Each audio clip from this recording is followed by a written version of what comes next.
Okay, so this is the video we're going to be working with. I'm super pumped today. Yeah, I'm pumped because I'm not recording this tutorial in the midnight. I'm recording it by 6 p.m. Cool. I'm going to try to even do it earlier tomorrow. Yeah, this is the video I recorded today in front of this really nice, colorful looking spot. So let's get to it. As usual, the first thing you'd like to do is to take a screenshot and just use your print screen and then drag over this, take a screenshot. Yeah, make sure it's right on the line. Cool. Now when you have your screenshots, and then paste your screenshots. Now I used X and Y to align this. I wanted this to be my Y, so when I move on the Y axis it goes in this direction. So I took my Y, aligned it up with one of these lines on the floor here. Yeah, make sure it's actually following the line, and take another Y and line it up. Look very closely to make sure you're following the line. Good. And then X, I line it up with these stairs. So whatever you choose to be your X will be your X. It doesn't really matter. Someone asked me one day in my comment section, it doesn't matter which one you choose to be X or Y. If I put X here instead of Y, then this will be the X axis when I export. Okay, this thing is upside down, so let's change Y to -Y. I don't know why. I don't know why it happens like that. Anyways, let's save this. Like yesterday, call it VFX day 2 and save. Now this is a new Blender file. As usual, file, import, fspy, then find that file and bring it in. Let's raise the camera up. Or is it high enough? No, let's raise it up. Yeah, so our floor can line up. Yeah, it just looks better to me like this. So I hate that I have to do this every single time, but go to background image and increase the opacity. Change your color management to standard so you can see your view transform standard, so you can see the actual color. Let's add a plane just to see. Yeah. Let's scale it on the x-axis. Scale it a bit on the y-axis. Good. Now let's drop our product, which is a lipstick. This is a lipstick I modeled, I think a year ago or so, 2 years ago. I don't usually do a lot of modeling, but I just wanted to experiment with this one. So let's place it where we want it to be in the frame. So take it back, take it here. You can scale it up. So I scaled it up. Yeah, good. I usually turn the thirds framing on, viewport display, composition guide, thirds, and I increase this so I'm focused on the shot. Good.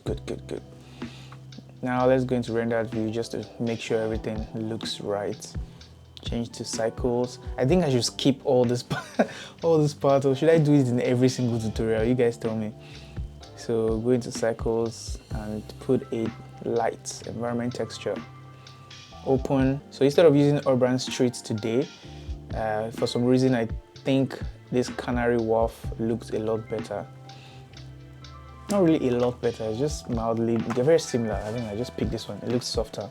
Before we make this plane to become a shadow catcher, let's make sure we have very similar textures here. Have the texture of the ground, because the way it is now, we are seeing a reflection of this on the product because it's a shiny product. And if I create a new material and I make this red, it's going to reflect on the product. Even if it's a shadow catcher, if I make it green, yeah, we don't want that. So we want it to reflect exactly what this floor looks like. So I went on cgbookcase.com and I searched for, what did I search for? Floor.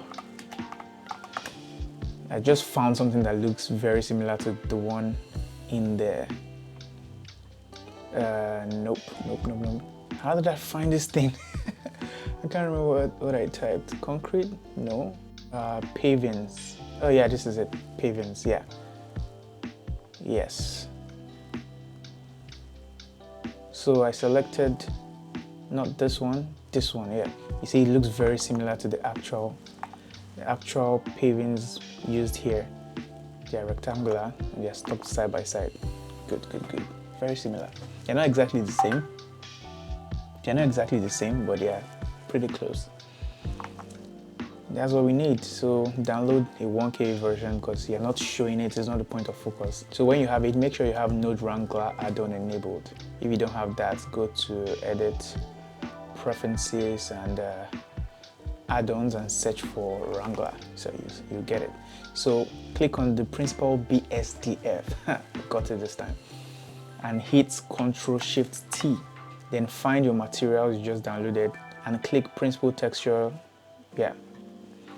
So it immediately makes it exactly like this. Good. So I want to shift this back a bit on the y-axis so I can see the rest of the floor.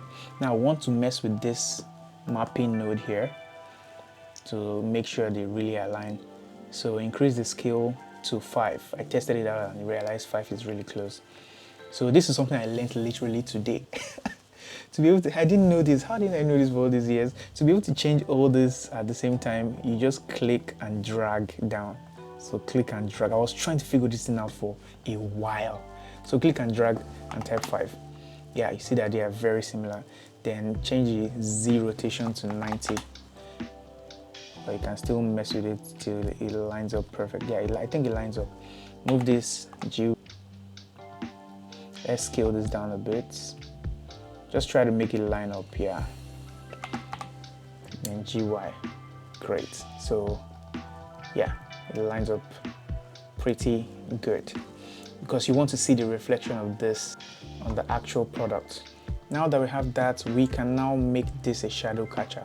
So go to Object Properties, Visibility, Shadow Catcher. I sound a lot better than yesterday. Yesterday I was so tired. I was recording like 2 a.m. Man, make sure you have transparency turned on. So go to Render, Film, and Transparent. Yeah, now you can see very nice shadows. If I raise it up, you'll see the shadows underneath. Perfect. So I found this arm on CG Trader. First of all, I wanted to do something where a helicopter or a drone or something carries the product and drops it. But then I was like, I've done something like this recently. Let's try something different. And I think this would be just faster. So yeah, got it for free. There's a blend file there. Okay, so I've pasted the arm now, the robotic arm. This isn't how it looked like, just like you can see in this image. This was the base. But then I wanted to do something different. I wanted it to come from above, like it's dropping from a crane or something. So I bent it this way, and you can see I really love how this is set up. When you rotate this, it rotates. This can move everything. When you rotate this, it rotates the rest. Just like a nice robotic rig, and I want to do a lot with this. I'm going to use this in multiple videos in this challenge. So what I did basically was to take it to where this actually is. Yeah, so just carry it till you line up with the product. Now it's currently too small. Let's scale it up. What I did is to set the origin of this guy, because this is the guy that controls everything. I set the origin to the center of here, the center of the product. So when I scale, it doesn't start scaling from here, it scales here. To do that, you can just shift right click here and then go to, make sure this is selected, go to Object, Set Origin to 3D Cursor. So I already did that, so no need for that. So what I'm trying to do here now is to scale this one at the back to the point where it fits and surrounds the product. Okay, this is too big, something like this. Yeah, let's bring it down. Nice. Okay, now what we want to do is to okay, I did like something I could call cheating. I did something clever. Anyways, I'll show you. When I was controlling it to drop the product, I made this guy parent to this guy. So click here, shift click here, Control P, keep transform. Okay, yeah, it moves with it now. Cool. So you should lift it. Perfect. Okay, you need to lift it higher than this. Go back to frame 10 and drag it up. Yeah, so it's out of frame. Good. So it comes down and drops it. Let's slide it up. Make sure your mouse is around here. Hit Shift F6. and make sure when it's landing very smoothly. The way to do that is to take this handle, hit GX and slide it this way, so it will make the fall off very smooth. So yeah, yes, okay, that is too smooth. Robots don't move like that. Yeah, in the beginning let's hit V and vector so this doesn't come out slowly, it just comes out normally like a robot, then it slows down. Yeah, that's what I did. And now that we have this, just animating this, that's what's left. So the first thing I did was to animate this at the point where it drops at 60, say from 60, let's hit a keyframe here. What keyframe? How am I rotating this? Z? Let's just hit a keyframe. Hit I over the rotation, and at 90, let's do RZ, open it up, hit I again, and do the same thing here. At 60, hit I, at 90, RZ, open it up, make sure it's equal. RZ, because it's a robot, it does it equally. Hit I. Yeah, let's see how that looks. So after it drops it, it opens up. So the next thing I did was to bring this one down. So click on this part. As it opens up, say at frame 70, hit the X rotation, and at frame, say 120, let's bring it down. Yeah. So you see that this would interfere. Oh, it doesn't actually, yeah, it's interfering here. It's interfering with the product. We don't want that. So what we do is, while it's coming down, it's also going up. So the problem I faced here was, if I take this back up, since it's parented, we don't want that to happen. The other way to go about this is to duplicate this guy and then switch it at this point where it's going up, just switch it. But I didn't want to do that. I don't know, I was not just feeling that right now. A faster way was to use this guy. Now you can see this guy is controlling it, but this guy is not controlling the product. So you want this guy to go up. This guy is not controlling the product, but this guy is controlling the rest of the arm. Perfect. So nobody is seeing outside, so they don't care if you break this thing apart. So at frame, say 65, I, so insert new keyframe at frame 120, GZ, take it up. G, am I not? Okay. GZ, take it up. Hit I again. So let's see how that looks. Open up. Yeah. Okay, this guy is not turning down fast enough. I want him to go lower. So let's drag this one down. Yeah, it looks better. You see, it looks so robotic. It looks so industrial. Oh, I love it. Yeah, so that's basically it for this. No one knows that you have detached it here. No one knows it's literally coming out. But they don't need to know, and they're not seeing that. So yeah, only you guys that are watching the tutorial are seeing the actual behind the scenes. Good, so this is basically it for this. Now for the flowers and the plants, I also went on CG Trader to download a bunch of grass and flowers and whatnot. And basically what I did was to add a scale animation. So let's say at frame, yeah, when it drops at frame 50, add a scale animation, then at frame 120 where everything ends, add another one. So go back to 50. This is why I like starting from the end, so I don't have to do this. Go back to 50, click and drag down, then hit 0, I. So it starts from invisible and it appears. So what I basically did was to duplicate all of this, and I used Alt-D, so I don't need to change anything about the material or anything. So if I make changes to one, it affects all of them. The worst thing you want to do is to do all of this and then have to change it one by one. Yeah, that's what I did pretty much. So when you do this after a while, you would get the look. Okay, I've scattered this thing.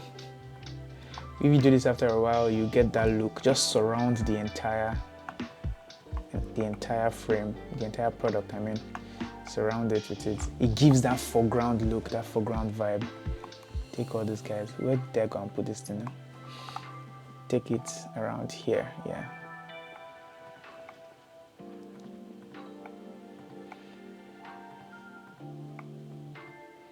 So yeah, surrounding the product. Cool. So set the end frame to 120, so it starts, drops. Oh my god. I was wondering what's happening. What was happening? Oh, I didn't add keyframes to this. Can you imagine? Oh, where did this start? Where did it start? Okay, from here, it went down from 60. It released all the way to say 100 or 120.